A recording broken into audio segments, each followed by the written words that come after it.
You are watching Radicon.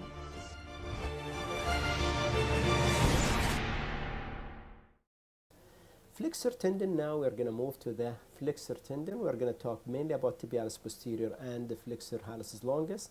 The arrangement of the flexor tendon starting from the tibialis posterior, then we get the flexor digitorum, then the neurovascular bundle, and after that the flexor hallucis longus. Tibialis posterior is inserting mostly at the posterior navicular bone. Tibialis posterior tendon dysfunction, it is a spectrum, and it is similar to the other tendinopathy. It has a spectrum of pathology, but for the injury of the tibialis posterior, it was giving types. Type 1, it is incomplete with partial tear, usually present with diffuse enlargement of the tendon. Type 2, there is actually thinning of the tendon, and type 3 is complete tear of the tendon.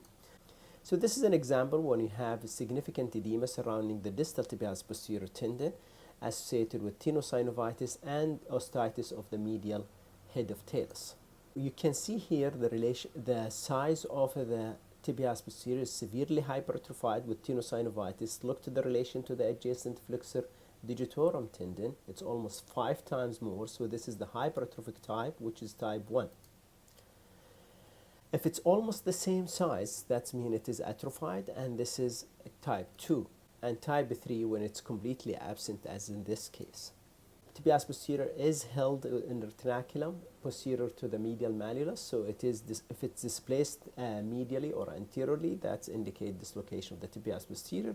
Look carefully for this, particularly when you have a calcaneal or hindfoot fractures. Os navicularis syndrome, this is the attached os navicularis. We know it is a very common, and it has 3 types. The most common or the pathological type usually is type 2. It's usually forming pseudoarticulation with the navicular bone. So if we see marrow edema, so these are the type 1, which is usually tiny sigmoid bone. This is not pathological, and type 3 is usually fused prominent posterior process. Type 2 is the most important or potentially pathological one. How do we are going to see that? We are going to see bone marrow edema in both aspects of the os and posterior navicular bone. That indicates usually micromotion across the syndesmosis. This is another example. You can see the significant bone marrow edema within the os and posterior navicular bone, and this can be diagnosed either by MRI or nuclear scan or bone scan, showing increased uptake.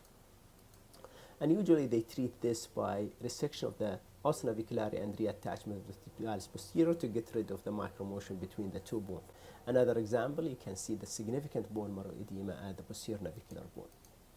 Flexor hallucis longus, the sheath of the flexor hallucis longus does communicate with the ankle joint. It has been reported up to 20 to 30%. I think it's more common.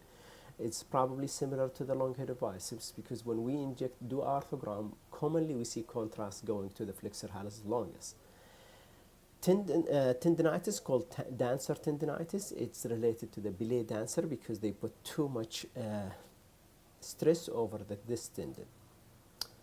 Generally, if you see fluid within the flexor hallucis longus, look carefully to the ankle joint. If there is fluid within the ankle joint that proportional to the fluid within the joint, we don't call it tenosynovitis. If it's more, we call it tenosynovitis. That's in this case.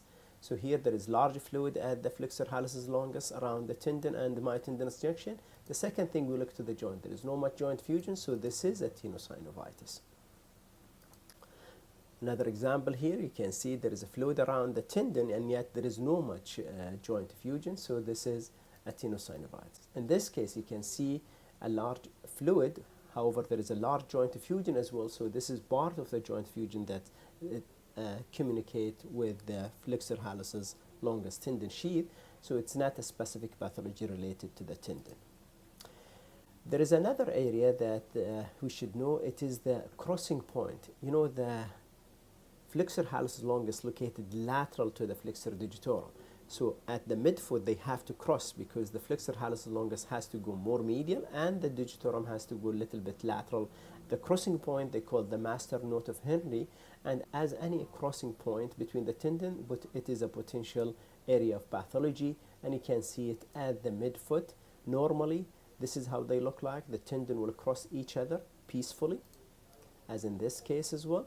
But if you see a fluid specifically around this region, as you see here or here, this is a tenosynovitis at the crossing point. It could be involving the more distal, particularly in a sport or injury. This is a tenosynovitis of the distal flexor hallucis longus. This video is presented in collaboration with Radicon Institute of Radiology. You are welcome to subscribe to our YouTube channel and click on the notification bell for updates.